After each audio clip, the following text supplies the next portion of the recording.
Everyone. आज हम समझेंगे कि बोरिक एसिड की बेसिसिटी क्या होती है। बोरिक एसिड जिसका की फॉर्मूला होता है H3BO3। ओके, और अगर मैं इसका स्ट्रक्चर बनाती हूँ तो स्ट्रक्चर ऐसा रहता है। सेंट्रल एटम बोरोन है, बोरोन ने 3 कोवेलेंट बॉन्ड्स बनाए हैं विद 3 ऑक्सीजन्स। ये बेसिकली 3 OH ग्रुप्स जो हैं वो बोरोन के साथ ऐसे अटैच्ड है। ओके, सो अगर बेटा आप इसका फॉर्मूला देखो या बेटा आप इसका स्ट्रक्चर देखो, आपको पहली बार में जरूर लग सकता है कि इसकी जो बेसिसिटी है वो 3 है और ये ट्राई बेसिक एसिड है, लेकिन रियलिटी में ऐसा नहीं होता है। मैं आपको ये कंफ्यूजन जो आती है उसके बारे में बताती हूँ और इसका कंप्लीट डिटेल में लॉजिक समझाऊंगी कि क्यों और कैसे होता है। ठीक है, सो देखो, आपको पहले मैं बात करती हूँ बेसिसिटी, जो मैंने आपको पहले भी पढ़ाई है। बेसिसिटी जो होती है ना वो एसिड्स की होती है। ठीक है, इसका मतलब क्या होता है? बेसिसिटी ऑफ एनी एसिड का मतलब होता है कि जब वो एसिड को हमने पानी में डिसॉल्व किया, उसका एक्वस सॉल्यूशन बनाया, तो उस एसिड के एक मॉलिक्यूल ने कितने H पॉजिटिव आयंस रिलीज किए, प्रोड्यूस किए। जितने H पॉजिटिव आयंस वो प्रोड्यूस करेगा उतनी उसकी बेसिसिटी हो जाएगी। ओके, जैसे आप बात करते हो कॉमन आपके एसिड्स हैं HCl, H2SO4, है ना, हाइड्रोक्लोरिक एसिड, सल्फ्यूरिक एसिड। तो इनमें होता क्या है, जैसे मान लो जो HCl है ना, जब मैंने इसको पानी में डिसॉल्व किया यानी उसका एक्वस सॉल्यूशन बनाया, तो ये ऐसे टूट जाता है H प्लस Cl-। उसी तरह अगर मैं H2SO4 का एक्वस सॉल्यूशन बनाती हूँ तो वो टूटता है 2H प्लस SO4 2-। तो ये सल्फेट आयन बन गया, साथ में 2H positive ions, chloride ion के साथ एक H पॉजिटिव आयन। तो आप देख रहे हो कि एक मॉलिक्यूल HCl का एक H पॉजिटिव आयन प्रोड्यूस करता है। सिमिलरली एक मॉलिक्यूल H2SO4 का 2H प्लस आयंस प्रोड्यूस कर रहा है।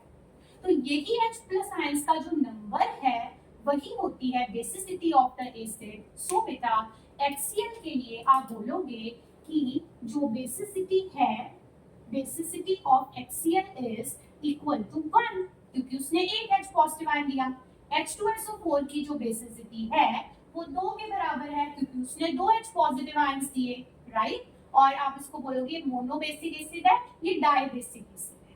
तो ये आपको मैंने क्विकली रिवाइज करा दिया बेसिसिटी ऑफ एसिड्स का कॉन्सेप्ट, जिस तरह से हम देखते हैं। ठीक है, उस बेसिस पे कि बेटा अब अगर आप बेसिसिटी ऑफ बोरिक एसिड देखो तो उसके फॉर्मूले से भी आप ऐसा सोच सकते हो। मैं ये नहीं कह रही कि ऐसा होता है, आप यही सोचोगे एट फर्स्ट इंस्टेंस कि ये 3 H पॉजिटिव आयंस रिलीज करेगा। जब मैंने इसका एक्वस सॉल्यूशन बनाया, पानी में सॉल्यूशन बनाया, तो उसने 3 H पॉजिटिव आयंस दिए यहाँ से, और साथ में बेटा BO3 3- बोरेट आयन दे दिया। ठीक है, यहाँ इसके स्ट्रक्चर को देखोगे तब भी आपको लगेगा ये जो 3 OH ग्रुप्स हैं, so these hydrogens, all the 3 hydrogens are attached with oxygen, electronegative atom. तो ये आयोनाइजेबल हाइड्रोजन्स हैं। सो ये तीनों H प्लस रिलीज कर देगा जब जैसे ही पानी में जाएगा और 3 H पॉजिटिव आयंस। तो यहाँ से आपको क्या लगेगा बच्चे कि बोरिक एसिड की बेसिसिटी है वो 3 के इक्वल है और ये एक ट्राई बेसिक एसिड है। ठीक है, लेकिन यही वो कंफ्यूजन है जिसकी मैं बात कर रही थी। ऐसा नहीं है, आपको याद रखना है कि बोरिक एसिड की बेसिसिटी 3 नहीं होती, वो ट्राई बेसिक एसिड नहीं है, वो एसिड डिसोसिएट ही नहीं करता, बात ही खत्म। वो ऐसे टूटता ही नहीं है पानी में जैसे कि नॉर्मली HCl, H2SO4 या किसी भी एसिड के लिए आप लिखते हो। तो ऐसा क्यों है, ऐसा क्या अलग है, ऐसा क्या खास है बोरिक एसिड में, है ना? ऐसा क्या हो रहा है पानी में जाकर उसको कि उसकी जो बेसिसिटी है वो नॉर्मल तरीके से चलते हैं तो गलत आती है। आओ उस चीज को क्लियरली समझते हैं, ठीक है। इस चीज को समझने के लिए एकदम शुरुआत से शुरू करते हैं ना, बेसिक से डिटेल में समझते हैं। देखो बेटा, बोरिक एसिड यानी H3BO3 में जो मैंने स्ट्रक्चर भी बनाया था, पहले इसमें जो सेंट्रल एटम है कौन है बेटा, बोरोन है ना। तो मैं स्टार्टिंग से समझाती हूँ। देखो बोरोन जो होता है उसका एटॉमिक नंबर कितना होता है, 5 इलेक्ट्रॉन्स होते हैं बोरोन के पास। तो उसकी इलेक्ट्रॉनिक कॉन्फ़िगरेशन क्या होती है, वो होती है बेटा 1s2 2s2 2p1, राइट। इतना पता है आपको। इसको मैं ऐसे बोल सकती हूँ कि ये जो वैलेंस शेल है इसका बाहर वाला आउटरमोस्ट 2s2 2p1, ये 3 इलेक्ट्रॉन्स ये कैसे प्रेजेंट होते हैं। देखो 2s की एक ऑर्बिटल है, उसके अंदर 2 इलेक्ट्रॉन्स हैं, ओके। 2p जो आपका सबशेल है उसमें 3 ऑर्बिटल्स हैं और केवल एक इलेक्ट्रॉन है, लाइक दिस, ओके। सो ये इलेक्ट्रॉनिक कॉन्फ़िगरेशन है बोरोन की, but in the ground state, ठीक है, जब वो एज इट इज पड़ा। अब बोरिक एसिड जो मॉलिक्यूल है, जब बोरोन ने ये बोरिक एसिड मॉलिक्यूल बनाया, जैसे कि मैंने आपको स्ट्रक्चर में शो किया था, दोबारा बना देती हूँ। इस प्रकार था, बोरोन के अराउंड ये 3 कोवेलेंट बॉन्ड्स थे ना, this one this one this one, है ना। तो उसके लिए क्या है, 3 कोवेलेंट बॉन्ड्स तभी बनाएगा जब उसके पास 3 अनपेयर्ड इलेक्ट्रॉन्स होंगे वैलेंस शेल में। तो होता क्या है, ये होता है कि यहां से एक इलेक्ट्रॉन उठ के यहाँ एक्साइट हो जाता है। सो यहाँ एक रह जाता है, यहाँ एक ऑलरेडी था, यहाँ एक नया इलेक्ट्रॉन आ गया। तो ये है उसकी एक्साइटेड स्टेट के अंदर इलेक्ट्रॉनिक कन्फिगरेशन, ठीक है। कि 3 अनपेयर्ड इलेक्ट्रॉन्स मिल गए उसको वैलेंस शेल में, जिससे वो ये 3 कोवेलेंट बॉन्ड आसानी से बना सकता है, ठीक है, राइट। दैट मींस इस और इस इलेक्ट्रॉन को यूज करके उसने 3 कोवेलेंट बॉन्ड बना दिए, ये वाले। और ऐसा करने के बाद ये जो ऑर्बिटल है ना बेटा, ये जो ऑर्बिटल है that is the 2p orbital, जो पहले भी खाली थी अभी भी खाली है, ये बेटा एम्प्टी, बिल्कुल खाली p ऑर्बिटल जो है वो बोरोन के ऊपर अभी भी प्रेजेंट है। 3 कोवेलेंट बॉन्ड बनाने के बाद भी ये एम्प्टी p ऑर्बिटल जो है, मैं ऐसे शो कर सकती हूँ, बोरोन के ऊपर अभी भी ये ऑर्बिटल खाली मौजूद है। क्लियर है, कोई कंफ्यूजन नहीं है। अब मैं एक बात और बताऊं अगर आपको, तो इस स्ट्रक्चर में बोरोन के वैलेंस इलेक्ट्रॉन्स काउंट करके बताना जरा जल्दी से। देखो बोरोन के वैलेंस इलेक्ट्रॉन्स काउंट करके देखते हैं। देखो उसके पास 3 वैलेंस इलेक्ट्रॉन्स थे पहले से, राइट। जब ये OH ग्रुप्स के साथ, बेसिकली ऑक्सीजन के साथ उसने 3 कोवेलेंट बॉन्ड बनाने हैं, तो एक एक इलेक्ट्रॉन उनकी तरफ से आया है और ये इलेक्ट्रॉन्स की शेयरिंग हुई है ऐसे, तो ये 3 कोवेलेंट बॉन्ड बने हैं बोरिक एसिड में। तो इसके पास बेटा 1 2 3 4 5 और 6, इसके पास 6 वैलेंस इलेक्ट्रॉन्स हैं बोरोन के पास। बोरोन के पास यानी कि मेरा जो बोरिक एसिड का मॉलिक्यूल है उसके सेंट्रल एटम बोरोन के पास 6 वैलेंस इलेक्ट्रॉन्स हैं। ये 6 वैलेंस इलेक्ट्रॉन से आपको कुछ दिमाग में आ रहा है, मैंने आपको बताया भी हुआ एक वीडियो में about the octet rule. Octet rule यानी हर मॉलिक्यूल या हर स्पीशीज का जो सेंट्रल एटम है ना, वो चाहता है कि मेरे पास 8 वैलेंस इलेक्ट्रॉन्स कंप्लीट हो जाएं बॉन्डिंग करके, लेकिन बोरिक एसिड में बोरोन 8 वैलेंस इलेक्ट्रॉन्स कंप्लीट नहीं कर पा रहा है, उसके पास केवल 6 वैलेंस इलेक्ट्रॉन्स हैं and this 6 valence electrons is less than 8। जिन स्पीशीज के पास ऑक्टेट यानी 8 से कम वैलेंस इलेक्ट्रॉन्स होते हैं, लेस होते हैं बेटा, उनको हम बोलते हैं हाइपोवेलेंट स्पीशीज। हाइपोवेलेंट स्पीशीज जिनमें इलेक्ट्रॉन्स की कमी है, राइट, ऑक्टेट से कम है, जो मैंने अगेन एक वीडियो में बताया हुआ है।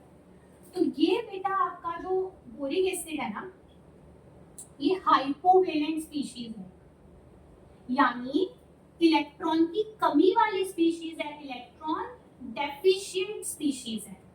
हाइपोवेलेंट इलेक्ट्रॉन डेफिशिएंट, इलेक्ट्रॉन्स की कमी है इसमें बोरोन के पास। और चेरी ऑन द केक ये है कि इसके पास एक एम्प्टी पी ऑर्बिटल भी है, ये जो हमने इलेक्ट्रॉनिक कॉन्फ़िगरेशन से समझी है, ठीक है।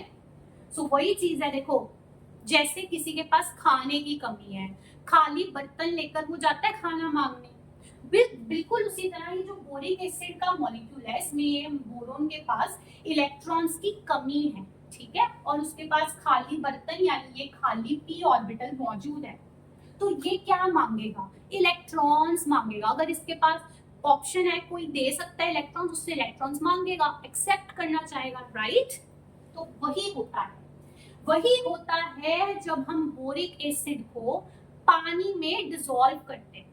देखो यहाँ पर अब ये चीज आपको समझनी है ध्यान से, क्या मैंने जो आपको पहले एग्जांपल्स लेके बताए थे ना, HCl, H2SO4, कोई भी एसिड ले लो बेटा, मोस्टली आप जितने एसिड्स लोगे वो तभी एसिड की तरह बिहेव करेंगे, यानी H पॉजिटिव आयंस जो वो ये रिलीज करेंगे ना, H पॉजिटिव आयंस वो तभी रिलीज करते हैं जब हम उनको पानी में डिसॉल्व करते हैं, यानी उनका एक्वस सॉल्यूशन बनाते हैं। जब हम उस एसिड को पानी में डिसॉल्व करते हैं, उसका एक्वस सॉल्यूशन बनाते हैं, तब वो H पॉजिटिव आयन रिलीज करता है और एसिड की तरह बिहेव करता है, ठीक है। उसी तरह अगर आप बोरिक एसिड जो होता है ना, आप गूगल पे सर्च कर लेना, इसका डब्बा आता है, डब्बे में बोरिक एसिड व्हाइट पाउडर की फॉर्म में होता है ना, जैसे टैल्कम पाउडर आप यूज करते हो, तो व्हाइट कलर का पाउडर होता है ये, ठीक है। तो मैंने अगर एक डिब्बे के अंदर या एक कटोरी के अंदर बोरिक एसिड लिया हुआ है ऐसे, वो बेटा एक व्हाइट कलर का पाउडर है, ठीक है, व्हाइट कलर का सॉलिड है, तो एज इट इज पड़ा हुआ उस कटोरी के अंदर ये एसिड एक्ट नहीं करने वाला, ठीक है। व्हाइट पाउडर ऐसे फॉर्म में प्रेजेंट, ये एसिड की तरह नहीं एक्ट करेगा, ये एसिड की तरह तभी एक्ट करेगा जब मैं इसको पानी में घोल दूंगी इस पाउडर को, ठीक है। तो पानी में घोलने पर क्या होता है, आओ उस चीज को समझते हैं, क्योंकि वही चीज उसकी बेसिसिटी को ना बेटा डिसाइड करती है। देखिए होता क्या है, ये था आपका बोरिक एसिड का मॉलिक्यूल, है ना, BOH ऐसे H3BO3 ऐसे लिख सकते हो आप, राइट। अब मैंने यहाँ पे बताया आपको कि बोरोन के पास ना एक एम्प्टी ऑर्बिटल है, मैं ऐसे शो कर सकती हूँ उस एम्प्टी पी ऑर्बिटल को, प्लस उसके पास इलेक्ट्रॉन्स की कमी है, ये चीज हमें क्लियर है। अब जैसे मैंने इसको पानी में डिसॉल्व किया, इसके अराउंड ना पानी के मॉलिक्यूल्स ऐसे, H2 होता है पानी, सो ऐसे पानी के मॉलिक्यूल्स ने इसको घेर लिया, पानी के मॉलिक्यूल्स ने इसको घेर लिया, ठीक है।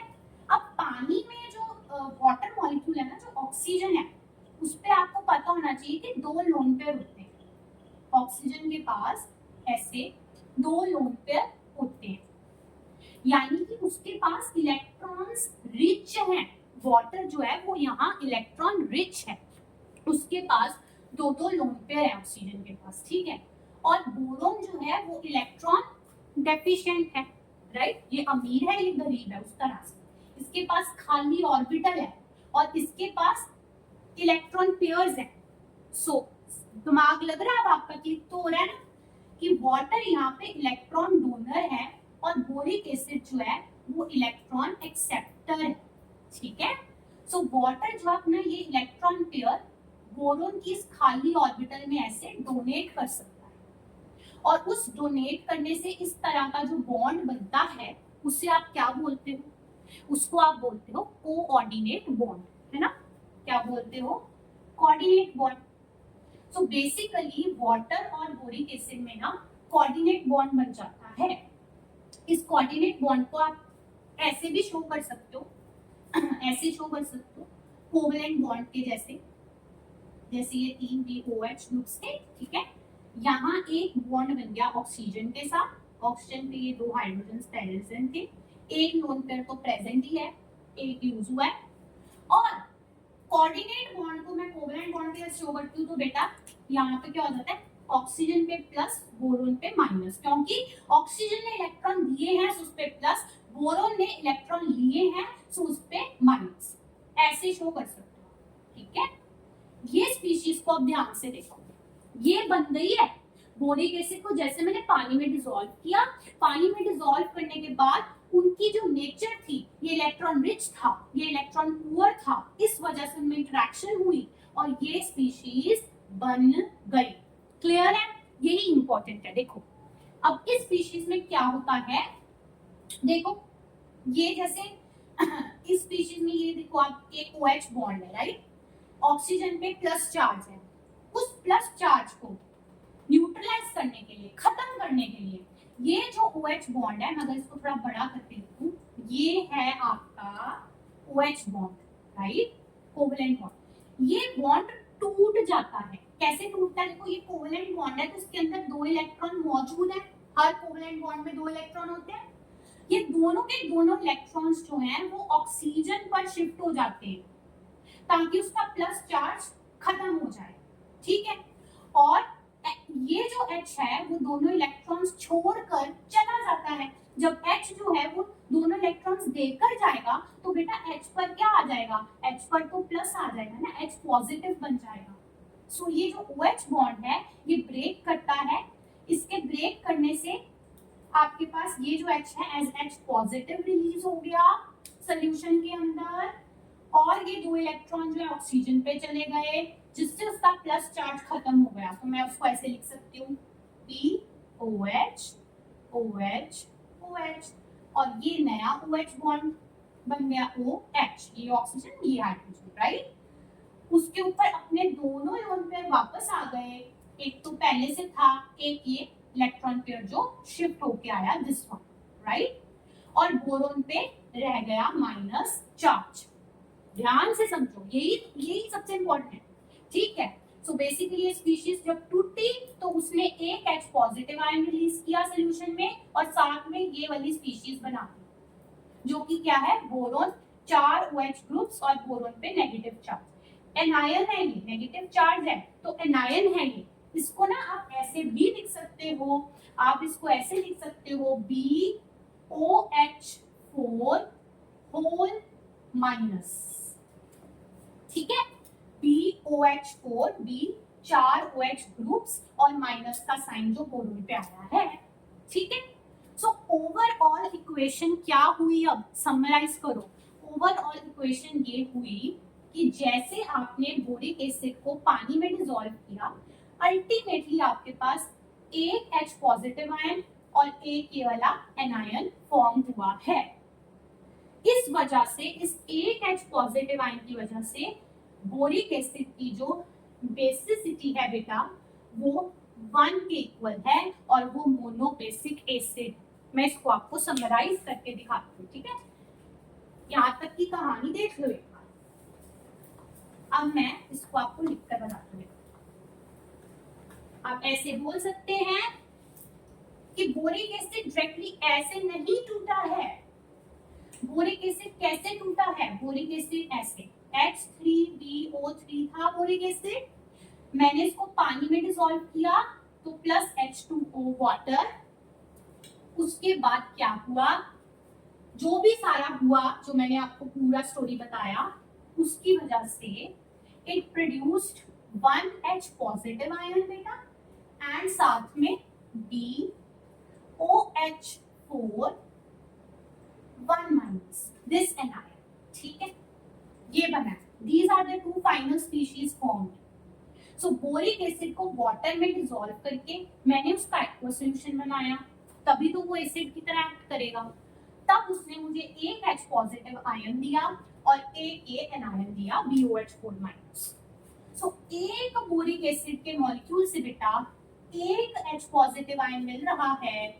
सो बोरिक एसिड भले ही फॉर्मूला उसका H3PO3 है और उसके अंदर 3 OH ग्रुप्स भी थे, स्ट्रक्चर देखा, फिर भी वो सिर्फ एक ही H पॉजिटिव आयन देता है।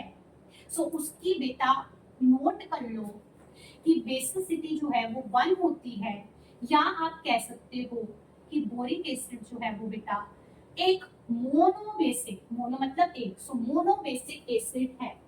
So remember this always that boric acid is a monobasic acid, उसकी बेसिसिटी 1 है। देखने में जो 3 लगती है, बंदा सोचता है कि ऐसे टूटेगा, नहीं, ऐसे नहीं टूटेगा, ठीक है, इस तरह से होता है। ये एक्चुअल रिएक्शन है, मतलब आपको ये नोट करनी है, this is the actual reaction, ठीक है। H3BO3 plus H2O gives H plus plus BOH4 minus, ये एक्चुअल रिएक्शन है। अब ऐसा क्यों हुआ है वही मैंने आपको समझाया, अब खुद रिलेट कर कर देखो भाई। कोई भी एसिड को मुझे पानी में तो डिसॉल्व करना ही पड़ेगा ना, फिर वो एसिड की तरह एक्ट करेगा। ऐसे पड़ा पड़ा तो वो कुछ नहीं करेगा, H पॉजिटिव आयंस रिलीज नहीं करेगा, नंबर 1। नंबर 2, अब मैंने बोरिक, उसी तरह मैंने बोरिक एसिड के जो व्हाइट पाउडर था उसको पानी में डिसॉल्व किया, मैंने तो कुछ नहीं किया, लेकिन जैसे वो पानी में गया उसकी नेचर ऐसी थी। नेचर कैसी थी कि बोरॉन के पास mp3 ऑर्बिटल थी, बोरॉन के पास 6 वैलेंस इलेक्ट्रॉन्स थे, वो हाइपोवेलेंट स्पीशीज है, उसमें इलेक्ट्रॉन्स की कमी है।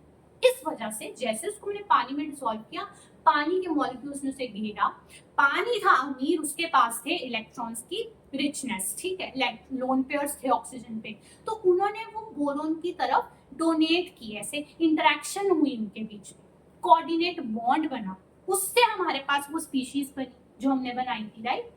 और वहां से फिर H पॉजिटिव आयन रिलीज हुआ। तो बेसिकली बात यही है बच्चे कि बोरिक एसिड का जो आप बनाते हो ना ये स्ट्रक्चर H3BO3 का, ये जो OH बॉन्ड्स है ना, ये एज इट इज क्लीव नहीं कर रहे हैं, ऐसे टूट कर H पॉजिटिव आयंस रिलीज नहीं कर रहे हैं डायरेक्टली।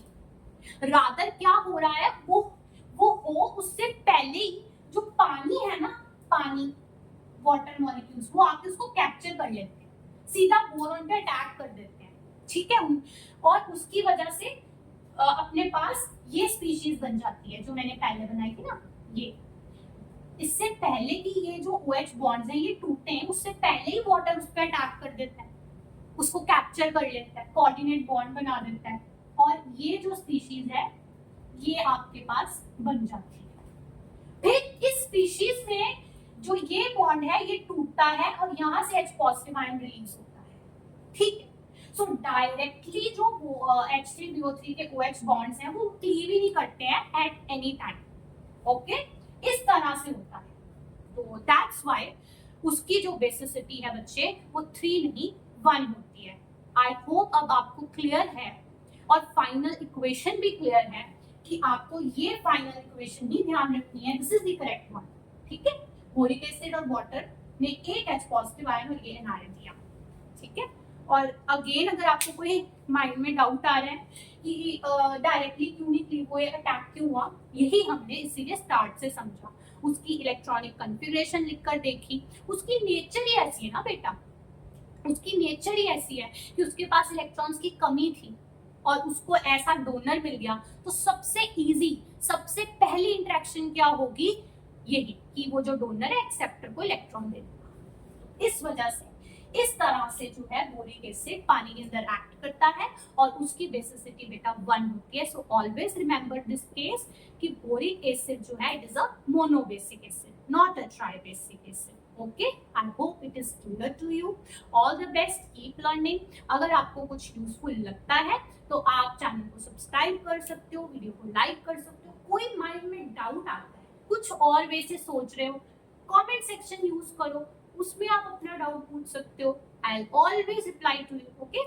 सो हैप्पी लर्निंग।